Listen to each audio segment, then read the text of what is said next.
कि क्या ईश्वर सर्वव्यापी है, यानी कि क्या ईश्वर सब जगह है। हमने अक्सर लोगों को कहते सुना है कि ईश्वर कण कण में है, कुत्ते बिल्ली सब में है। यदि भगवान कण कण में है तो क्या इस दुनिया की खराब चीजों में, जैसे कचरे में, कीचड़ में, गटर में भी भगवान है? खुद ही सोचिए। यदि हमारी तुलना कोई जानवर से करे तो हमें बेहद अपमानजनक महसूस होता है। भगवान को जानवर इत्यादि में कहना, क्या यह परमात्मा का अपमान नहीं है? दूसरी बात, यदि कुत्ते बिल्ली सब में भगवान है तो बिल्ली के दूध झूठा कर जाने पर हम क्यों उस दूध को फेंक देते हैं? इस हिसाब से तो हमें वह दूध पी लेना चाहिए, वह तो प्रसाद बन गया ना। इसके अलावा लोगों ने ये भी कहा कि आत्मा ही परमात्मा है, मुझ में भी है, तुझ में भी है। जरा सोचिए, अगर कोई बीमार पड़ जाता है तो भगवान को पुकारता है, हे भगवान मेरे दुख हरो। यदि उसके अंदर ही भगवान है तो वो किसे पुकार रहा है? इससे स्पष्ट है कि भगवान उसके अंदर नहीं है। आज चारों ओर पाप छाया हुआ है। मर्डर्स, रेप, चोरी, डकैती, युद्ध और न जाने क्या क्या हो रहा है। यदि हमारे अंदर परमात्मा है तो क्या ये सभी कर्म परमात्मा कर रहा है? और इसका यदि दूसरा पहलू देखें और एक बार के लिए मान भी लें कि भगवान हर जगह है, तो जहाँ गुणी होता है वहाँ गुण अवश्य होता है। जैसे यदि एसी चालू है तो उसकी ठंडक अवश्य होगी, सूरज अगर आकाश में है तो उसकी रोशनी अवश्य होगी, और आग यदि जल रही है तो उसका सेक अवश्य होगा।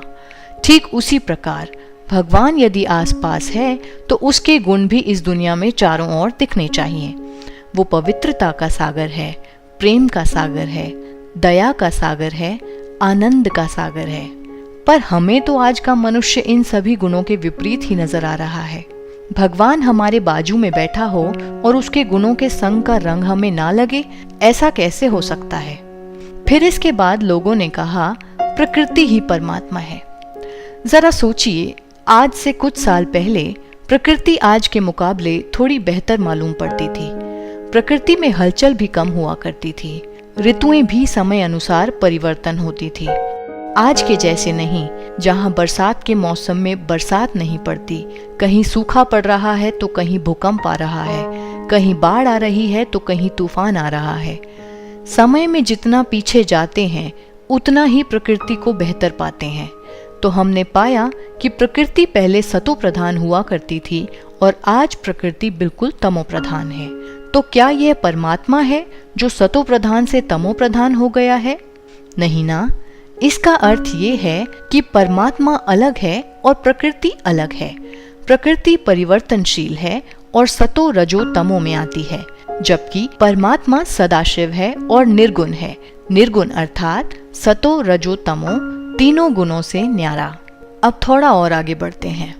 हर बात में हम कहते हैं ऊपर वाला जाने, कभी ये नहीं कहा कि नीचे वाला जाने या कण कण वाला जाने, जिससे सिद्ध होता है कि जरूर वो ऊपर है। इसी बात का एक और प्रमाण है श्रीमद् भगवद गीता में वर्णित वह श्लोक, यदा यदा हि धर्मस्य ग्लानिर्भवति भारत, जिसमें भगवान का यह वादा है कि धर्म की अति ग्लानि के समय पर ही मैं आता हूँ। अगर वो यहीं कहीं है तो वो कहाँ से आता है? इससे तो गीता के महावाक्य ही गलत हो जाएं। तो आज हमने आपको यह सभी प्रमाण दिए हैं जिनसे यह सिद्ध होता है कि ईश्वर सर्वव्यापी नहीं है। वो तो ऊंचे से ऊंचे धाम परम धाम का रहने वाला है, जिसके लिए ही सभी धर्म पिताओं ने भी इशारा ऊपर की ओर ही दिया है। आशा करते हैं कोर्स के यह सब विषय आपको अच्छे से समझ आ रहे होंगे। मिलते हैं राजयोग के अगले लेसन के साथ, तब तक शिव बाबा की याद में रहें। और अब होमवर्क टाइम। क्योंकि अब आपको आत्मा और परमात्मा का ज्ञान हो गया है, तो आज ही से सभी को आत्मा रूप में देखें। देह से अलग मैं आत्मा परम पिता परमात्मा की संतान हूँ। हम सभी आत्मा एक पिता की संतान भाई भाई हैं। ओम शांति। तुम हो आत्मा तन से न्यारे, परमात्मा को प्यारे, दिव्य गुणों